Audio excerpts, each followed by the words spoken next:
सोचो, जिस कैरेक्टर को देखने के लिए लोग सालों इंतजार करते हैं, जिस हीरो के साथ करोड़ों लोगों की मेमोरीज जुड़ी होती है, अगर अचानक उसकी जगह किसी नए कैरेक्टर को ज्यादा इंपॉर्टेंस मिलने लगे तो फैंस का रिएक्शन कैसा होगा? यही सवाल आजकल मूवीज और गेमिंग दोनों जगह देखने को मिल रहा है, क्योंकि पिछले कुछ समय से एक डिबेट काफी तेजी से बढ़ रही है। क्या इंटरटेनमेंट इंडस्ट्री नए कैरेक्टर को इंट्रोड्यूस कर रही है, या फिर पुराने और आइकॉनिक मेल कैरेक्टर की जगह फीमेल कैरेक्टर को पुश किया जा रहा है? और अगर तुम्हें लगता है कि ये चीज सिर्फ मार्वल तक सीमित है, तो शायद तुम्हें गेमिंग इंडस्ट्री पर भी नजर डालनी चाहिए। सबसे पहले बात करते हैं मार्वल की, क्योंकि यहीं से डिस्कशन सबसे ज्यादा शुरू हुआ था। मार्वल हमेशा से अपने आइकॉनिक कैरेक्टर के लिए जाना जाता है, लेकिन पिछले कुछ समय में कुछ ऐसे डिसीजंस देखने को मिले जिन पर फैंस के बीच काफ़ी डिबेट हुई, जैसे सिल्वर सर्फर और रिरी विलियम जैसे कैरेक्टर्स को लेकर लोगों ने अलग अलग रिएक्शन दिए।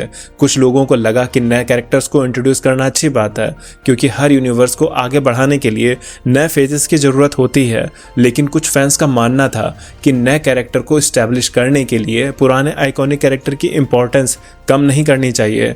और यही डिस्कशन अब गेमिंग वर्ल्ड में भी पहुंच चुका है। गेमिंग सिर्फ गेम नहीं रह गए हैं। आज के समय में गेम एक सिनेमैटिक एक्सपीरियंस रखते हैं। कैरेक्टर, उनकी स्टोरीज और उनके इमोशंस, ये सब प्लेयर्स के लिए बहुत इंपॉर्टेंट हो चुके हैं। जब कोई प्लेयर किसी फ्रेंचाइजी से जुड़ता है तो वो सिर्फ गेम प्ले के लिए नहीं जुड़ता, वो उस कैरेक्टर की जर्नी के लिए जुड़ता है। वो क्रेटोस के गुस्से, उसके दर्द और उसके ट्रांसफॉर्मेशन के लिए जुड़ता है। वो ऐसे कैरेक्टर्स के साथ सालों बिताता है, और इसीलिए जब फ्यूचर में डायरेक्शन बदलती हुई दिखाई देती है तो नेचुरली फैंस के मन में सवाल तो आते हैं। अब गॉड ऑफ वॉर लॉफी को ही देख लो। रिसेंटली ही गॉड ऑफ वॉर लॉफी का ट्रेलर लॉन्च हुआ। अब सबसे पहले एक बात क्लियर कर देते हैं, लॉफी कोई नया रैंडम कैरेक्टर नहीं है। वो पहले से ही गॉड ऑफ वॉर की कहानी का एक इम्पॉर्टेंट हिस्सा रही है।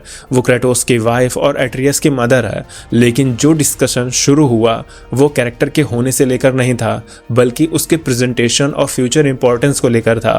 ट्रेलर में जिस तरह से लॉफी को हाईलाइट किया गया, कुछ फैंस को लगा कि शायद आने वाली स्टोरी में उनका रोल बहुत बड़ा होने वाला है, और इसी वजह से लोगों के मन में सवाल आया कि क्या क्रेटोस, जो उस पूरी फ्रेंचाइजी का सबसे बड़ा पिलर रहा है, क्या उसकी इंपॉर्टेंस पहले जैसी रहेगी? अभी तो ये सिर्फ एक अजम्पशन है, क्योंकि फाइनल स्टोरी क्या होगी ये फ्यूचर में ही पता चलेगा।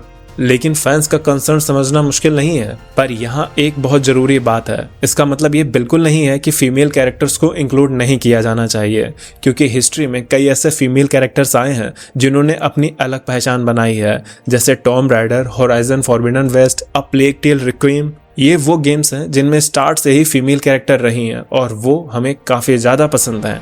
एक अच्छा कैरेक्टर जेंडर से नहीं, बल्कि उसकी राइटिंग, उसकी जर्नी और उसके इम्पैक्ट से याद रखा जाता है। अगर कोई फीमेल कैरेक्टर स्ट्रॉन्ग राइटिंग के साथ आती है, उसके पास अपनी कहानी होती है, उसके डिसीजंस का इंपॉर्टेंस होता है, तो ऑडियंस उसे ज़रूर एक्सेप्ट करती है। प्रॉब्लम तब शुरू होती है जब ऑडियंस को लगता है कि कोई कैरेक्टर सिर्फ ट्रेंड फॉलो करने के लिए ऐड किया गया है, या फिर पुराने कैरेक्टर को पीछे करने के लिए यूज किया जा रहा है। और ये डिस्कशन सिर्फ गॉड ऑफ वॉर तक नहीं रुकी। घोस्ट ऑफ टोशिमा जैसी पॉपुलर फ्रेंचाइजी के बाद घोस्ट ऑफ योतिको को लेकर भी फैंस के बीच बातें हुई हैं। कुछ लोगों ने नए डायरेक्शन को लेकर एक्साइटमेंट दिखाई, वहीं कुछ लोगों ने पुराने प्रोटैगनिस्ट की जगह नए कैरेक्टर को लेकर अपनी कंसर्न्स रखे।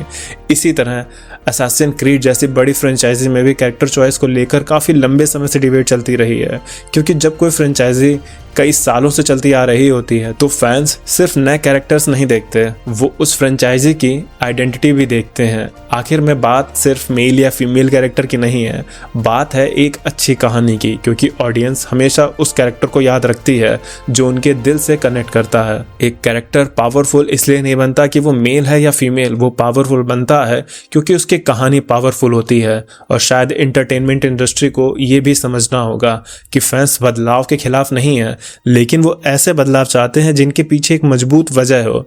अब सवाल आपसे है, क्या मूवीज और गेम्स में हो रहे ये चेंजेस स्टोरी टेलिंग को नई डायरेक्शन दे रहे हैं, या फिर कहीं ना कहीं हम पुराने आइकॉनिक कैरेक्टर की इंपॉर्टेंस खोते जा रहे हैं? अपनी राय कमेंट में जरूर बता करके जाइएगा। अगर आपको ऐसी मूवीज, गेम्स और कैरेक्टर की डीप एनालिसिस वाली वीडियो पसंद आती है तो चैनल को सब्सक्राइब जरूर करना, क्योंकि हम सिर्फ यहाँ स्टोरीज नहीं बताते, हम उन स्टोरीज के पीछे छुपी कहानियों को भी ढूंढते हैं।